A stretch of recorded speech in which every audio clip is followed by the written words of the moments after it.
I'm Shelby Bonnie, and I'm the host of the Innovator Series brought to you by Technology for Obama. And we're here today with David Morin, who is the co-founder and CEO of Path. It's a pleasure to be with you. Great to be here. So we've talked a little bit about your background and about innovation. I want to just talk about kind of general advice that you have. I mean, you have worked for some highly successful companies. You've seen a lot. You are now a CEO. I'm just curious, kind of lessons learned that you might, tell the audience. I think the number one most important lesson for innovation is probably focus. When I worked at Apple, Steve Jobs used to say, there's no virtue in saying no to the things that are easy to say no to. It's the saying no to the things that are hard to say no to that's the hardest thing to do. As a CEO or as an innovator, your job is to create an organization where there's immense amounts of creativity that are guided by a set of values that sort of push an organization in a certain direction. But at the end of the day, you end up with way more ideas than you could ever do at the same time, right? And so it's in the choosing, it's in the focusing on one or two that really makes the most difference. You see a lot of organizations that fail by trying to focus on too many things at once. It's impossible to do everything well, right? And so really choosing to focus on one thing and doing it the best in the world is oftentimes one of the hardest choices, but in reality is the thing that creates the most innovation if you can spend the most time. And how do you go about that choice? So, I mean, there are companies that go out and, ideas come out and they do tons of focus groups, and they do customer surveys, and then there's certain people that are like, nope, this is a total gut instinct.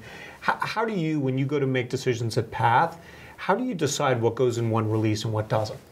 We're guided at Path by design. We're an incredibly design-driven company, and so we make choices based on, what we believe, is best for the user. And, design, a lot of people think of design as just being an aesthetic choice. What color blue is, on the poster, or what, but we think of design very holistically. In order to truly understand a good design choice, you have to think of yourself as a craftsman. You have to understand your raw materials, that it's not just the colors and the way that it looks, but it's the way that it functions. Form and function are design, not one or the other. And so we oftentimes we'll make the choices based on what we think is the best thing for the user at that point in time. And is that a choice you make? I mean, do you have a committee that makes it, or in the end, are you, in some respects, the master designer? Our design team makes the choices. I think of myself as the editor, at the end of the day, if something's about to go out the door and it doesn't feel right, then my job is to say, guys, this doesn't feel right. Let's go back to the drawing board. And so, but I tend to trust our design team and ultimately the broader Path team to really make good choices in terms of the products that we're making. But at the end of the day, I try to make the editing decisions where necessary. And do you, when you look at kind of technology executives now, do you think there's a different series of skills that you need in a CEO of a technology company than you might have 10 years ago?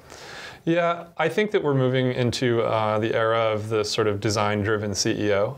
And I think that the reason for that is that in the technology world, we've slowly over the last several decades moved sort of further and further down the stack, as we say, in Silicon Valley. It started out where we were really thinking about the microchips, right? And so that's why Silicon Valley is named Silicon Valley, right?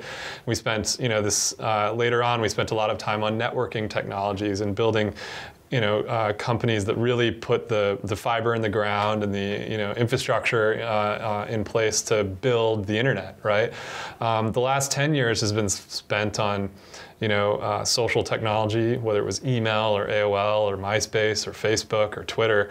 All of these things were social innovations. And what you're starting to see is that people are really starting to think about the human element, the anthropological sort of ramifications of what you're building. How do people interface with this? If you think about the biggest revolution of the last 5 years, it was one of interface, right? The fact that we're now touching our devices to interact with them. That was something that 5 years ago before the iPhone didn't happen. And so I think that what you're beginning to see is this design-driven CEO. And what that means is that you're truly sort of thinking about how humans interface with technology, how humans interface with experiences, how humans interface with all products. And so, at least in Silicon Valley, we're seeing a very broad trend in this, whether it's, founders like Jack Dorsey at Square trying to, humanize the payments experience at the cash register, or the guys over at Airbnb, Brian and Joe, they're trying to sort of change the way we think about going on vacations, right, and where you stay, or Hussein Rahman over at Jawbone trying to sort of, change the way we think about consumer electronics and how they fit into our lives. Like, these are all things that, are really driven by the human factor and how things fit into people's lives, not just the technology. Well, if those are good examples of what we get, it's going to be it's an exciting 10 years we have to look forward to, because those are all great products, including Pass. So it's been a pleasure talking to you, and we look forward to talking more. Thank you. Thank you.